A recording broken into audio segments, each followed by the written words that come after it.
નમસ્તે મિત્રો, આપ સૌ સાહિત્યપ્રેમી વાચનપ્રેમી મિત્રોનું ઓડિયો ગુજબુક્સમાં સ્વાગત છે. અત્યારે આપણે વાંચી રહ્યા છીએ વર્ષના પ્રત્યેક દિવસ માટે એક એમ 365 સુંદર સંદેશાઓ સાથેનું આ અદ્ભુત પુસ્તક ઉઘડતા દ્વાર અંતરના. મે 17. બધી વસ્તુઓ સમગ્રનો ભાગ છે. તમે પણ એ સમગ્રના ભાગરૂપ જ છો. તમને એનો પૂરેપૂરો ખ્યાલ આવે અને તમે એ સ્વીકારી શકો તે પછી તમને ક્યારેય પૃથકતા નહીં અનુભવાય.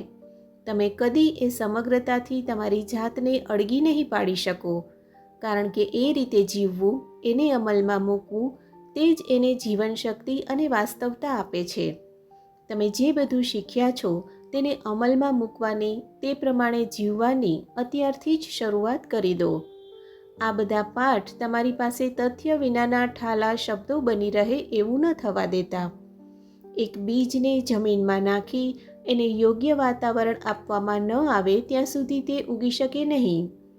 માણસ ત્યારે જ ઉગી પાંગરી શકે છે અને આત્માભિવ્યક્તિ પામે છે જ્યારે તેને લાગે કે પોતે યોગ્ય વાતાવરણમાં છે, પ્રેમ અને સમજથી વીંટળાયેલો છે.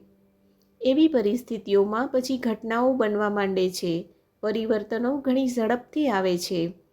ઝળહળતા નૂતનના પ્રકાશમાં જે જૂનું છે તે પાછળ રહી જાય છે અને ચેતનાનો વિસ્તાર અને વિકાસ નિર્બાધપણે થઈ શકે છે.